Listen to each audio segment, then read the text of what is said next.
عاش القرد ميمون في غابة خضراء، حيث كانت الأشجار تتمايل برفق مع نسمات البحر المجنون. في يوم مشمس، قرر ميمون استكشاف الشاطئ واكتشاف أسرار البحر المجنون، حيث جذبته أصوات الأمواج وألوانها الزاهية. بينما كان ميمون يستكشف الأعماق، التقى بدلفين مرح يدعوه للرقص بين المخلوقات البحرية الرائعة. بانتشار الضحكات، اكتشف ميمون كنزاً قديماً مدفوناً في الرمال، مما جعله يشعر بالفضول والإثارة. عندما فتح ميمون الصندوق، انبثقت منه أشعة سحرية أدت إلى تجمع جميع المخلوقات البحرية حوله في دهشة.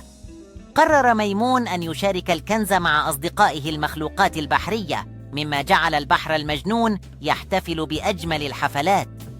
تجمع جميع الأصدقاء في دائرة يرقصون معا تحت سطح البحر، حيث كانت الفقاعات ترتفع نحو السطح،